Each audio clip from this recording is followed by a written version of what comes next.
Եվ շինարարության պետական թե ոնց անեմ։ Ճարտարապետության եւ շինարարության Դանդաղ քաղաքաշինության ամբիոնի ամբիոնի պրոֆեսոր։ Եվ վերջ Սարանի ինչքան ասեմ սխալվելու եմ։ Երեխեք ջան։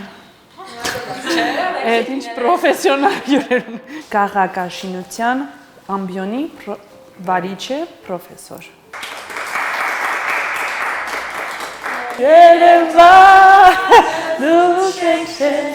Երևանը մենք ենք, Երևանը կեսիրել չկազմած օրենք են, Երևանը տունուշ ենք չեն, Երևանը մենք ենք, Երևանը կեսիրել չկազմած օրենք են։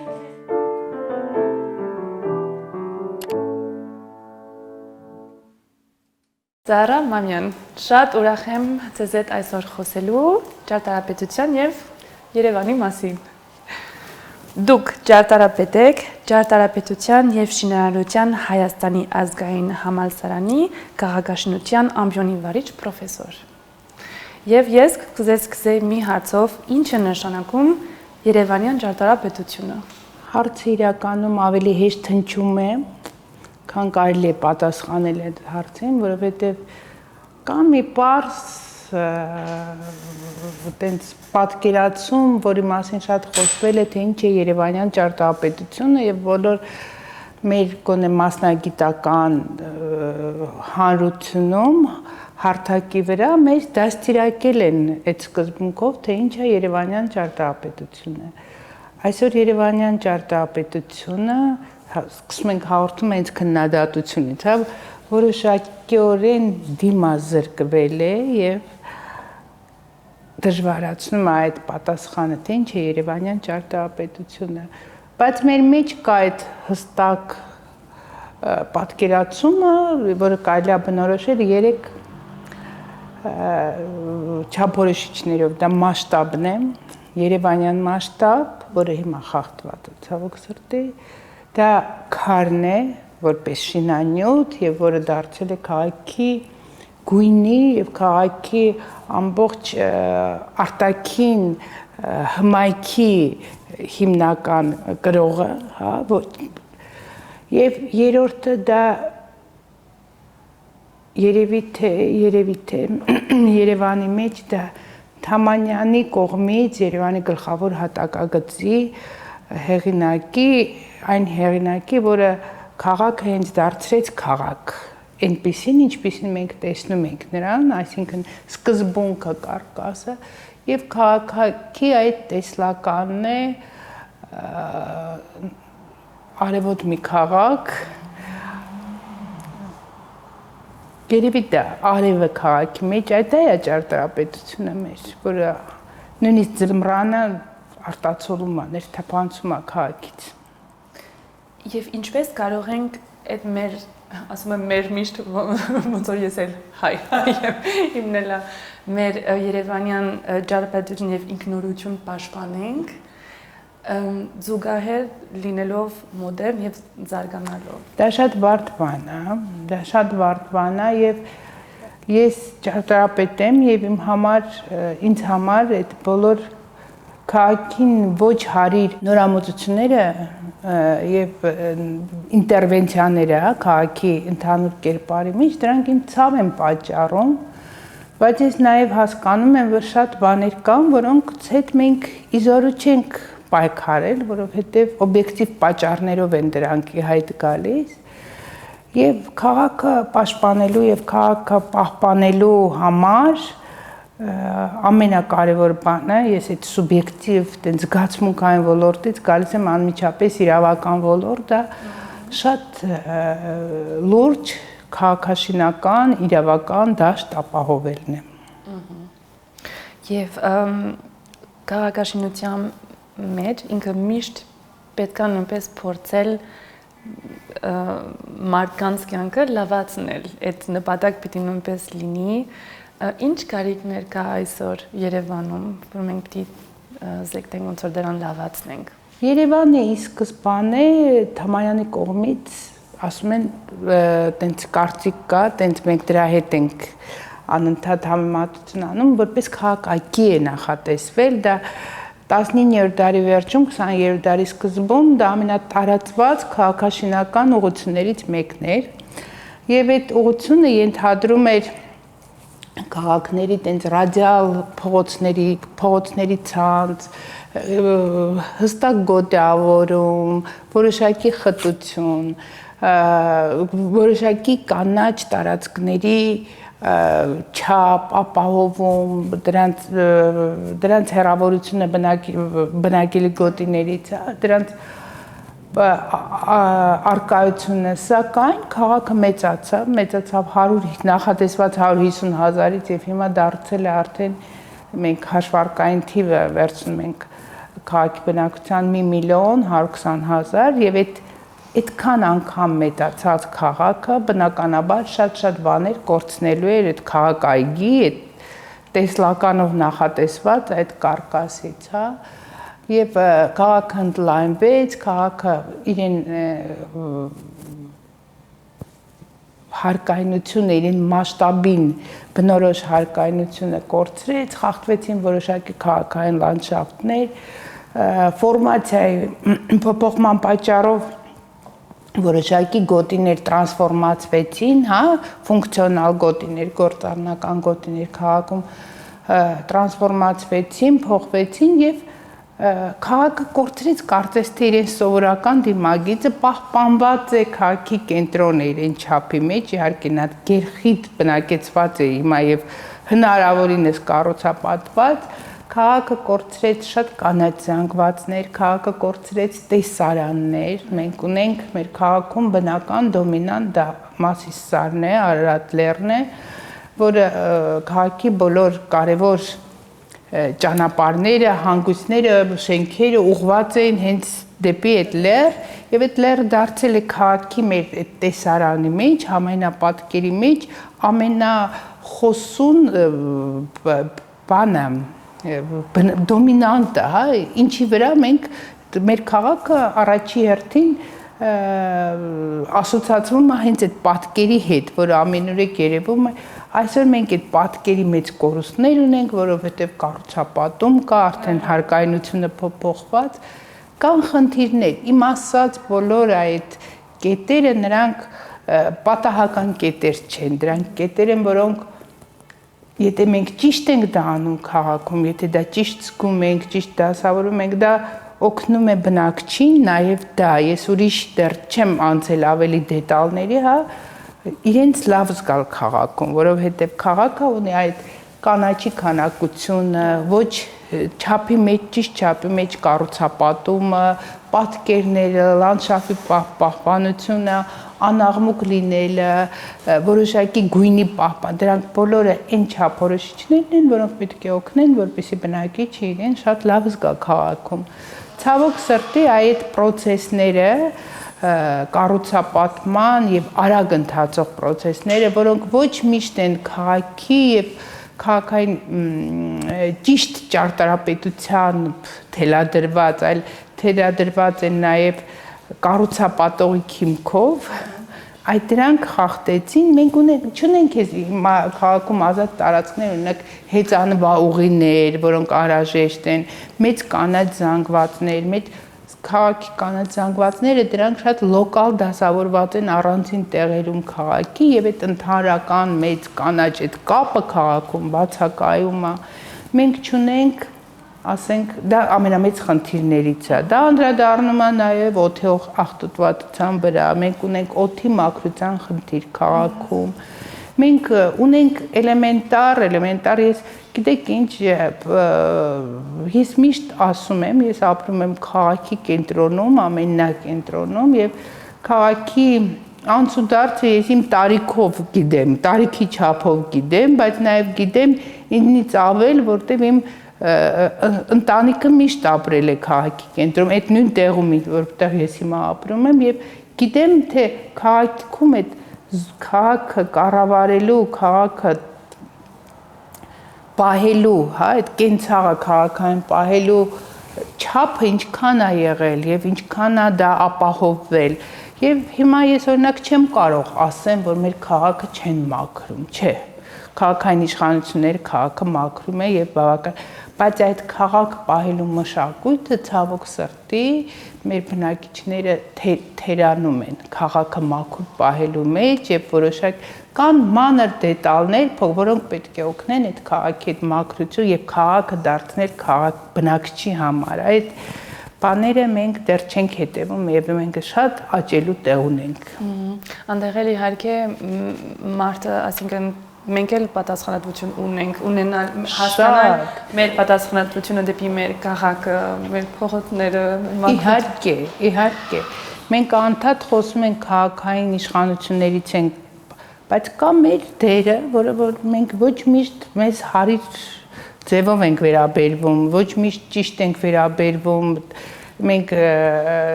պատասխանատու չենք հաճախ քաղաքի նկատմամբ եւ ես օրինակ այդ քաղաքային մշակույթը պահելը, քաղաքի դիմագից պահելը դա ոչ միայն քաղաքային իշխանությունները պետք է դա հետևեն, բայց բնակիչը ինքը պետք է այդ նաեւ լինի այդ գործընթացում շատ կարևոր դեր ունենա եւ ինքը իրեն պարտականությունները քաղաքի նկատմամբ ինքը պետք է դրանով մեծանա նույնպես, այսինքն այդ մշակույթի մեջ նա պետք է մեծանա, իհարկե։ Նա պետք է դաստի, ոչ թե մեծանա, այլ դաստիարակվի։ Այդ մի տարբերությունը, որ ես պիտի ասեմ համեմատած ունակ ես Իսպանիայում մտածելով, այստեղ ինձ շատ հետաքրքիր էր, որ եկանք, որ օրինակ շենքերի մեջ մարդը որ սարքում է, ինքը սարքում է իր աստիճանի մասը։ Հետո մյուս հարևանը սարքում է իրան ունենք մի հատ շատ գույնավոր աստիճանների կազմը մինչև վերև ու այդ նորություններ ինձ համար, որովհետև ասենց մեզ մոտ կա այդ բոլորը այդ արվում է, այսինքն ոնց որ այդ կոմունալ իր չափի մեջ։ Այո, այդ պատասխանատվությունը ոնց որ դասիրակվում է, այսինքն մարդը մեծանում է դրան տեսնելով օրինակ հետո կրկնվում ենք։ Ես ուսանողներին միշտ ասում եմ, որ դուք առաջի անգամ գոնե իմ հետ դա տենց ա եղել, Եվրոպայում եք հայտնվում, ինչն է ձեզ որպես քաղաքը դա ինչ բան է, քաղաքը դա ամենափոքր դետալից մինչև ամենամեծ պատկեր, տրանսպորտային հանգույց, չգիտեմ, մեծ համալիրներ, քաղաքը այդ ամբողջական մշակույթն է, հա, ինչ է իրենց ներկայացնում քաղաք, եւ ասում եմ, որ մտնում եք Եվրոպա, առաջի անգամ այցելում եք Եվրոպա ու գնում եք եվրոպական մայրաքաղաք։ Ես ուրիշ բան չեմ ասում, շենքեր, ոճեր, ասում եմ պատշգամբները։ Պատշգամբները դա քաղաքի դեմքն է։ Պատշգամբների մաքրությունը, պատշգամբների հարդարումը, պատշգամբները ծաղկներով դա արդեն քաղաքին տալիս է որոշակի պատկեր, որը քո դա մինիմումն եմ ես ասում, հա, որը քո աչքը շոյում է եւ քո քաղաքին ավելացնում է գույն։ Դա այդ քաղաքաշինական մի փուճուրիկ տենց այդ ինտերվենցիան ասեմ, թե այդ միջամտությունն է, դա նո այդ մեծ կայացած քաղաքներում դա միջամտություն էլ չի, դա աշխարհընկալում է, որ ճակատները պետք է լինեն, որովհետև ոչ միշտ է ճակատ, հիմա մենք տեսնում ենք քաղաքի ճակատների վրա ինչ-որ պատկերներ, հետո այդ դա չի փրկի քաղաքը, նա քաղաքը չի, քաղաքը ունի շատ մնայուն շերտեր եւ այդ ձեր ասած մշակույթը, այդ նույն այդ պատշգամբի, դետալի, ճակատի նկատմամբ հարգանք, ես խոսում եմ ընդհանրապես ինչ-որ մի, որը պետք է ապահովի այդ քաղաքի զգացմունքային ընկալումը։ Դե այդ ամեն մարդու աշխատանքն է, ոչ միայն դռներից ներս, բայց դռներից դուրս, իհարկե աշխատանքը եւ պարտականություն։ Մենք նույնիսկ մրցույթ ունենք պատշգամբներին։ Ես Կորդոբայից եմ գալիս, հարավային Իսպանիայից, Անդալուսիայում մենք այդպես պատիոյի մրցույթ ունենք մայիսին, որտեղ բոլորը իրենց պատշգամբ զարդարում են ու մրցույթ է գնում, ով ավելի շատ հետաքրքիր կոնցեպտ։ Իհարկե դե քաղաքը պիտի թույլ տա, բայց Երևանը լրիվ այդ առումով եղանակով թույլ տալիս, որ այդ ամեն ինչ արվի։ Դա գիտեք ինչ, դա ընդ որում ասենք թե մենք փոփոխություններին շատ փաստորեն, շատ հեշտ ենք ենթարկվում։ մենք ասենք թե մեր քաղաք բերեցինք մշակույթ, որը միշտ չի եղել, մենք անմիջապես դա կլանում ենք, հասկանում ենք, բայց այդ էլեմենտար մշակույթները, որոնք դա պետքա թելադրվի, դա ես միշտ հիշում եմ, ոնց մենք սովորեցինք փողոցը լուսավորով անցնել։ Դա տևեց ընդամենը 3-4 օր, երբ որ մեզ ստիպեցին։ Եվ մենք դա կարող այդ տենց երևի իրավական պուճուրիկ բան է, որպեսզի քաղաքը դառնա քաղաք։ Ես չեմ ասում, մենք ձեր հետ չենք անցել մեծ լուծումների, քաղաքային հանգույցներ, չգիտեմ, ստորգետնյա ուրբանիզացիա, պարկինգների տեղադրում։ Գիտեք, քաղաքի մասին խոսելուց շատ հաճախ ասենք թե բնակիչը քաղաքին վերաբերվում է որպես իրեն դաշտ, վերջ, սա իմն է, ես եմ, Երևանը ես եմ, հա, ու վերջ, ու դրանում, բայց այդ Երևանի ես եմ այդ սահմանը որտեղ է սկսվում եւ որտեղ է վերջանում եւ արդյոք Երևանը միայն դու ես։ Չէ, Երևանը մենք ենք դրա համար բոլորինդ, այո։ Դու ես եւ կողքինդ։ Եվ այդ համակեցության դաշտը ճիշտ կազմակերպելը դա արդեն քաղաքակրթության ժանրից է։ Դուք ոնց եք պատկերացնում հայկական, չեմ ուզում մենակ Երևանի մասին խոսեմ, ընդհանուր, մենք այս վերջերս ես առաջին անգամ եղել եմ Կապանում, օրինակ, ու հիասած էի քաղաքից, ոնց եք դուք պատկերացնում հայ քաղաքները հայկական քաղաքները, չգիտեմ, մի 20 տարուց հետո, 30 տարուց հետո։ Եթե ես լինեի քաղաքային իշխանություն եւ ոչ թե քաղաքային պետական այր Երևանի քաղաքների եւ Հայաստանի քաղաքների եւ Հայաստանի ընդհանրապես հավասարաչափ զարգացման խնդիրը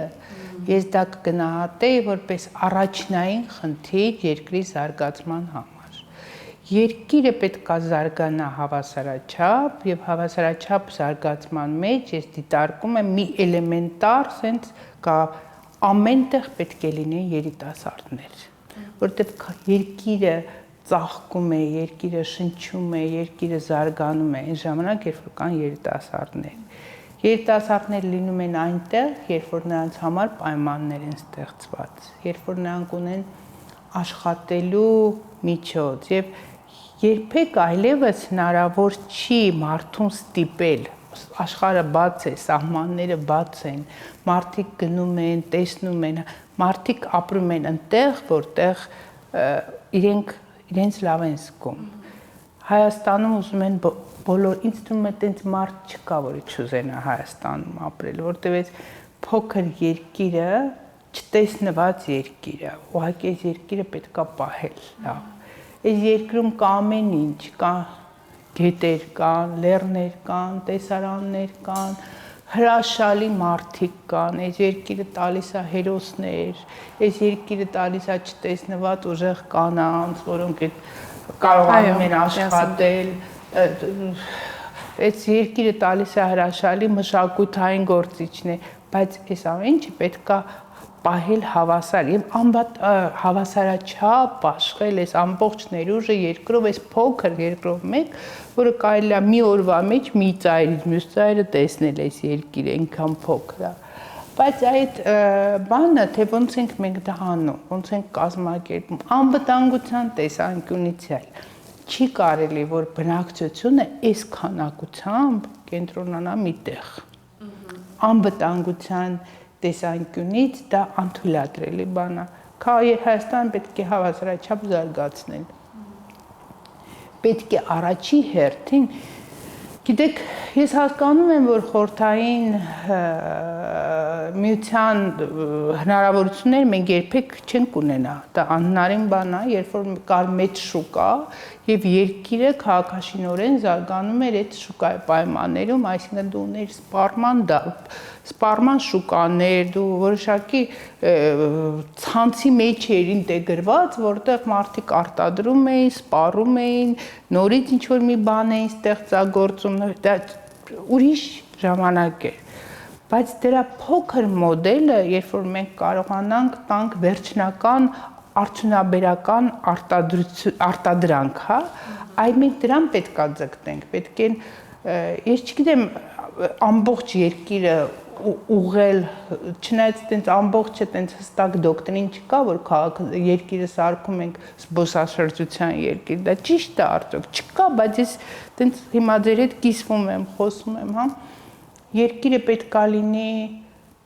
արտադրող, երկիրը պետք է լինի, մենք ունենք մեծ հնարավորություն գյուղատնտեսությունը զարգացնելու համար։ Տեսեք, մենք խոսում ենք, ես չեմ ուզում այդ տնտեսական ոլորտի մեջ ասեմ, բայց հիմա խոսում եմ սովորական քաղաքացու պես, հա, մենք ծաղիկներ ենք աճացնում, մենք չգիտեմ, այդ բանը պետք է լինի ամբողջովին հավասարաչափ, այսինքն բաշխված եւ մտածված ամբողջ երկրի տարածքով մեկ։ Եվ երկիրը չպետք է բաժանվի, հասկանում եմ, որ տրամաբանորեն ինքը բաժանվում է սահմանամերձ գոտու կամ, բայց երկիրը այդ ամբողջ ափիտ մեջ պետք է տեսանելի լինի եւ հավասար զարգանա։ Եվ այդ դեպքում այդ քաղաքներն է ձեր ասած, Ղափանն էլ, Վանաձորն էլ, այդ տարբեր մեծության քաղաքների մասին եմ խոսում, հա, չգիտեմ, Նոյեմբերյանն էլ, Գյումրի, նրանք ամեն մեկը իրենց դերակատարումը, հստակ դերակատարումը կունենան երկրի զարգացման մեջ։ Մենք մեր հյուրին խնդրում ենք, որ կիսեն մեզ հետ մի ստեղծագործությամբ, որ իրանց կյանքը փոխել է։ Այդ ընկնի գիրքը, երաժշտությունը, արվեստի գործը։ Դուք ինձ դժվար հարց եք տալիս, որովհետև ես նկարչի աղջիկ եմ։ Որոշակի սուբյեկտիվ հակվածություններ ունեմ այս կյանքում եւ դա հասկանալի արդեն, որ ես սիրում եմ այն, ինչ որ մեր տանը սիրել են։ Ինչն է իմ կյանքը փոխել։ Դուք մշակութային գործի նկատի ունեք։ Գիրք, այո, գիրք թե նկար, թե երաժշտություն, այսինքն մի արվեստի սպասի գործ, որ շատ է աստել։ Շատ բաներ են աստել եւ շատ բաներ ես իսկապես շատ մշակութացված, մշակութային միջավայրի մեջ եմ մեծացել եւ մեր տանը մշակույթը, գրականությունը, արվեստը դրանք մեր ընտանիքի անդամներն են, մեր վիճակներ, մեր իրավիճակներ, որում մենք ապրում ենք։ Ես միշտ ուսանողներիս եմ ասում, որ երբ որ դուք գնում եք քաղաքներով, զբոսնում եք, ձեր մոտ պետք է անպայման լինեն ասոցիացիաներ երաժշտական գործի հետ, մշակութային արժեքի հետ, գրքի հետ, դուք պետք է աշխարհին նայեք գրողների աչքերով նաև, հետո արդեն ունենաք ձեր։ Եվ դա ես հիմա անընդհատ բերում եմ այդ, ուզում եմ այդ երկարացնում եմ խոսակցությունը, բայց գիտեք, երևի իմ կյանքը մի քիչ փոխեց, մի քիչ։ Ես բավականի հասուն տարիքում առաջի անգամ լսեցի, ես Չարենցի Նավզիկե պոեմը, որը ինձ խառնեց ամբողջությամբ, իմ ամբողջ աշխարհը, եւ դա այդ պոեմը կարդալուց հետո ես նորից մտածեցի մեր ժողովրդի մշակութային հնարավոր, որտեղ դա Չարենցն է գրել, մշակութային ստեղծագործելու, մտածելու հնարավորությունը, իսկապես դա ինձ փոխեց։ Հիմա ես տենց մտածեցի դուք ինչ եք ուզում ինձ լսել, կոնկրետ, ես դա տենց եկա հասա դրան։ Ինչն է ինձ փոխել։ Շատ բաներ։ Անչափ շնորհակալ եմ։ Ձեզ անչափ շնորհակալ եմ ձեր ժամանակի համար եւ հույսով եմ, որ կունենանք առիթ նորից ծրուցենք այս երկար։ Կարելի է ես ձեզ մի բան ասեմ։ Իհարկե։ Անխելա, ինձ փոխում են Սերգեյ Խաչատրյանի համերգները։ Օն։ Որովհետև դա ինձ ապրեցնող համերգներ են, որ հայ ժողովուրդը կարող է ունենալ այդ տեսակ զավակներ։ Եվ մեր էս ոչ այդքան հարթ, ոչ այդքան հասկանալի եւ մի քիչ ահագին դրամատիկ է պատմության այս ընթացքում Սերգեյ Խաչատրյանը մեզ ապրեցնող մշակութային հենասյուներից մեկն է։ Ես անպայման ուզում եմ, որ այս հաղորդման մեջ մեզ արտաբերած միտքը հնչի եւ բոլոր ովքեր որ լսելու են այս հաղորդումը դա լսեն։ Եվ ինձ հիացում եք դուք ձեր հայրեն լեզվով։ Շնորհակալություն։ Ես եմ շնորհակալ ձեզ։